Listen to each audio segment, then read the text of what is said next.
越南大城市的机器猫，咱们讲了好几期了，今天换换思路，聊聊质朴害羞的天然猫。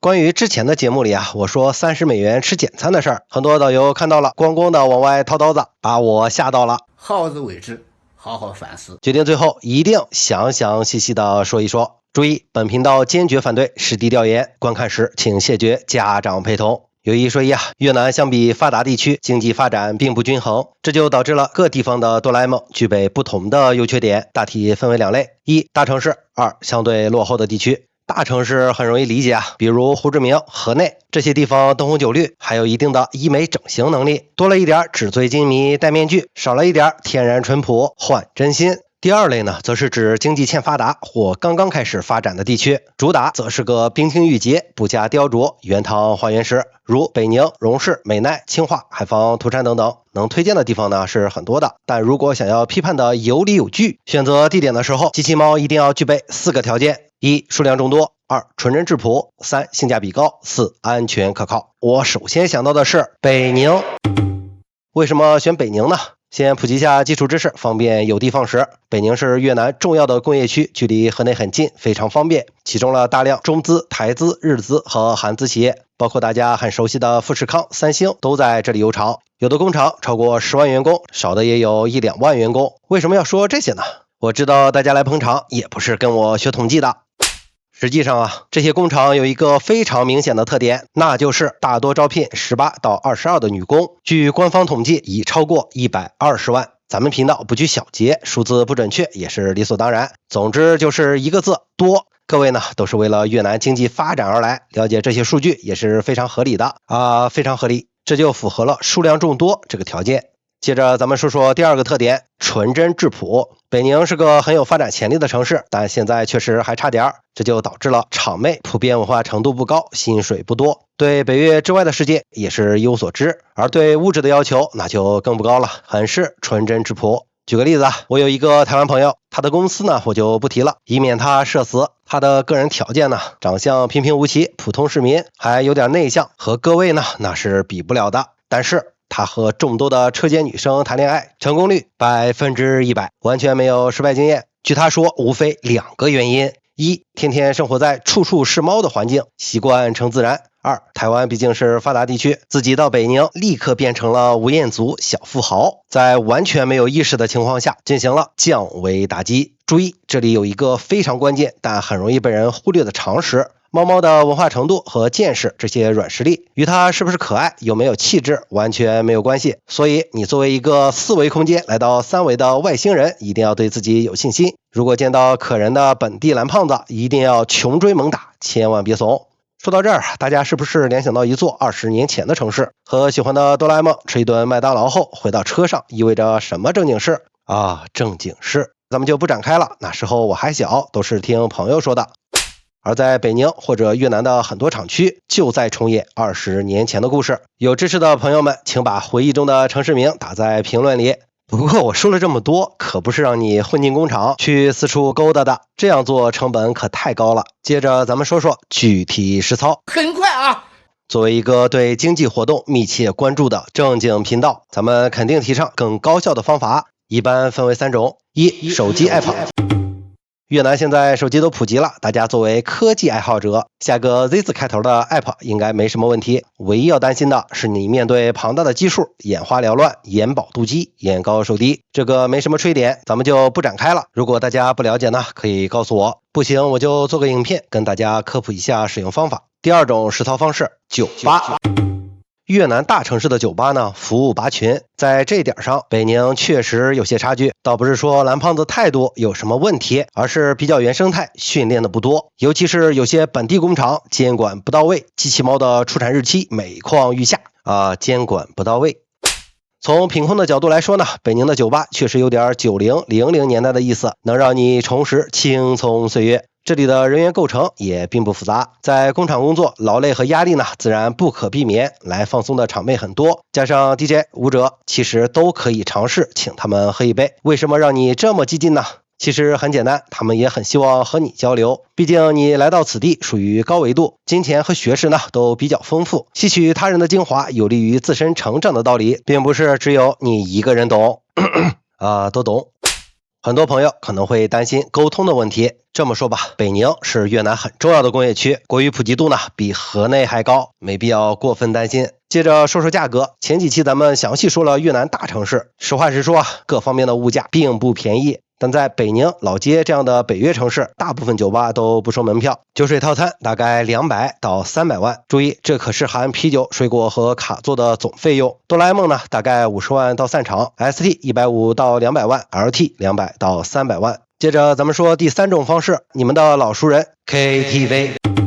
去越南啊，有一个绕不过去的坎儿，那就是唱卡拉 OK。卡拉 OK 有个绕不过去的坎儿，那就是韩式 KTV。说到韩式，最多的就是北宁。之前咱们讲韩 K， 说它是个奇葩存在，明明质量很高，却很便宜。这里呢也是如此，在越南去韩 K 的基本上是韩国人，但由于北宁的中资和台资企业很多，情况就发生了变化。为了感谢企业为经济做出的杰出贡献，一些韩 K 的哆啦 A 梦进化出了国语技能，部分解决了沟通难的问题，让我们也能享受这一福利。重点来了，之前我们说过，韩国朋友都是超级颜控，这个特点呢，在这里完整的保留了下来，导致韩 K 里的猫猫都非常的正，有点网红，不够天然。但实际上啊，我另一个朋友经过实地调研，确定了，确实未加雕琢。老规矩，说一说价格。韩 K 的酒水套餐一般200到300万，关键是这包含了包厢、啤酒、零食、水果的总价格。而哆啦 A 梦、ST、LT 和上面说的酒吧基本一致，而且不串台到散场，真是让人感动。不过叶迪的频道主打就是个实话实说，这里的机器猫啊，不像华人店那么活泼好动，说白了就是有点安静。安静这个词呢可能不准确，闷骚吧，我觉得这个词更加贴切一些。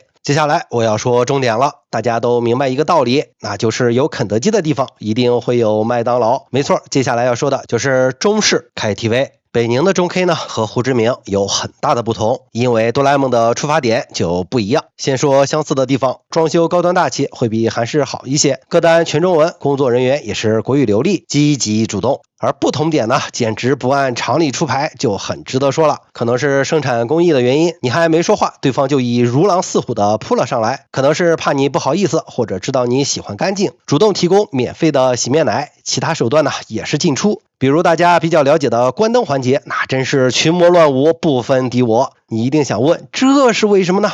目的很明确，就是为了和你尽快开始研究建筑学。一般来说呢，中 K 都是双层或多层的多功能建筑，下层是为了休闲娱乐，上层就是为了学习他人的长处。不过我想你们也不是很喜欢，咱们就不展开了。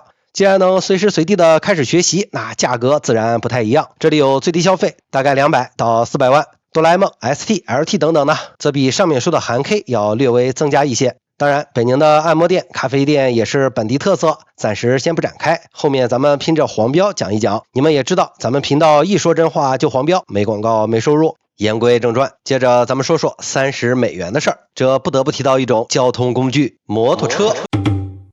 很多到越南的朋友应该都见过这样的场景。场景一，一个摩托车骑士带着1到3个哆啦 A 梦，缓缓地行驶在街道上，或悠闲地停在路边，享受温暖阳光。场景二，路边停着很多摩托车，司机大哥们兴高采烈地跟你挥手，在你停下的瞬间一拥而上，争相打开手机，请你指点迷津。没错，这就是越南一种特有的民俗文化，主要呢是为了感谢你为本地经济添砖加瓦。虽然到了最后一步，结果都差不多，尽是些没什么意义的正经事。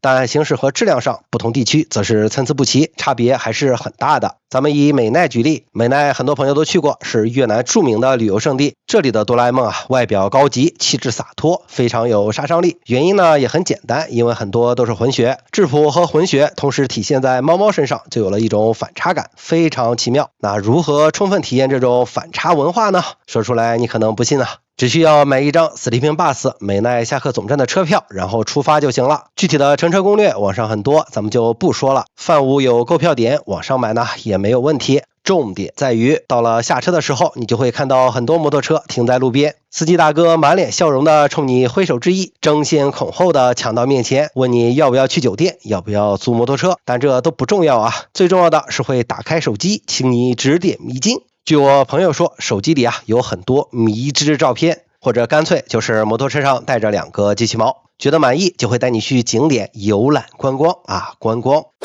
反正都是正经事，咱们也不展开说了。当然，假如他们没请你指点迷津，你也可以主动的指点江山。可能有朋友想问，会不会开盲盒呢？这一点呢倒是可以放心，毕竟 PS 也不是谁都会。一般照片是怎样，大概呢就是怎样。如果最后觉得货不对版，还可以换哆啦美。说说价格，据我朋友的说法，司机大哥吃差价那是肯定的，但也不会太离谱，一般大概30美金，如果是华人可能会再加10美金，因为怕你嫌贵，他们甚至承诺了包接包送。不过你也装一装啊，假装看看价，有烟派根烟，表现得像个老背包客，就没什么太大的问题了。谈好了就可以上车走人，旅游观光。类似的地方还有荣市、清化、海防、涂山等等。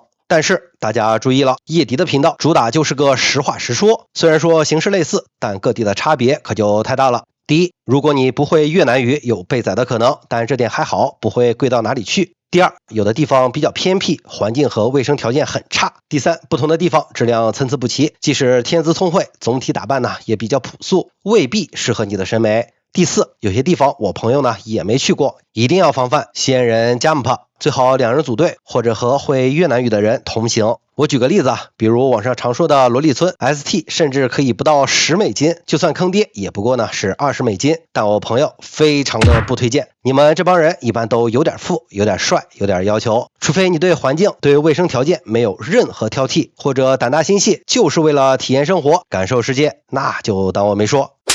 关于越南能浪吹的其实还有很多，但我看很多观众已经开始骂娘了，问能不能换个研究方向，我觉得也有道理。叶迪的频道主打就是个兴趣广泛。下期呢，咱们就说说每个四川男孩的出场设置，成都的莎莎舞。好了，如果你认为我上面说的屁用没有，那就可以订阅关注了，咱们就下期见了。